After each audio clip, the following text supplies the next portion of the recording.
So the question is, what's wrong with what we do already? Why do we need to change anything? Why just stick with what we know?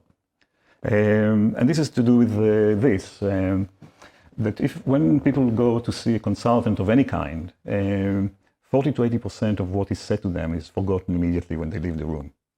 Just disappears. And that's supported by some evidence, I take Yeah, it, this from what is, you've said on the by bottom the of way, slide. everything is, you'll get a slideshow later, and you'll be able to see all the slides and the references for you to read. 50% of it is remembered incorrectly. So just imagine all the times that you're in clinic giving people exercise, and to realize the next time they come that they completely do something different that you gave them. And I've learned it the hard way, this actually. I had a patient with an impingement syndrome of the shoulder, and very, very painful. And he had it for a while, and I devised this amazing, elegant, osteopathic, eccentric exercise where you press the arm down in this position so it's abducted, and then you press it there, and then it's in flexion the shoulder, so you can cover the whole range and do all this amazing exercise. And I showed it to him, and he returns after a week and he says, "Yeah, I'm cured." And I said, how did that happen? Because I know impingement syndrome, it's a tough one to treat. And he said, "Well, what I did is for the whole week I stood and I did this all week long." And I thought, it's nothing that, where did he see it? It's not something I gave him, it's not something I recommended. But it's now in the book, isn't it, that exercise? No, it's not. So something completely, out of the blue, and obviously it helped him.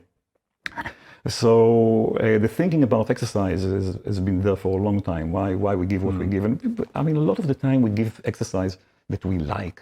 It's not patient-centered.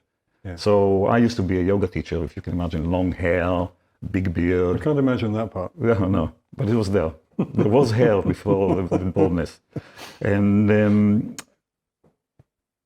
basically every patient that came through the door, whatever they've got, I would give them stretching, yoga-like exercise, which is totally unsuitable for, if you came to me, it would be unsuitable for you. It's not something that you would enjoy doing or you want to do or whatever.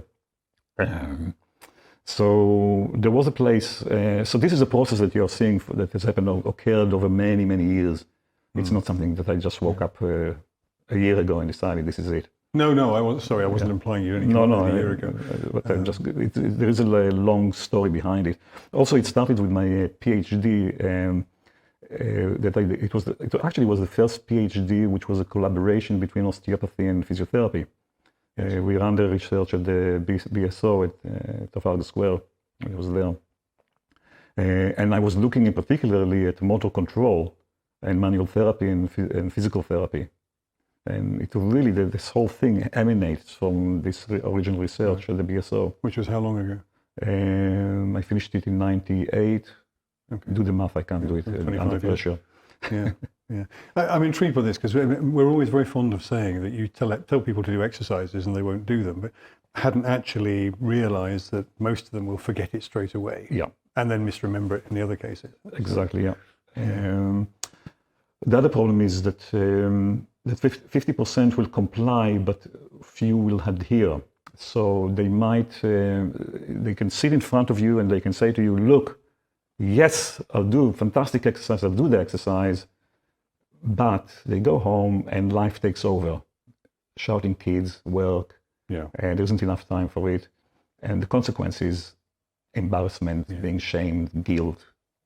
It actually is counterproductive. Right. Yes. Because you give them something that is hopeless. They won't be able to do anyway. Yeah. So that's one of the dangers also.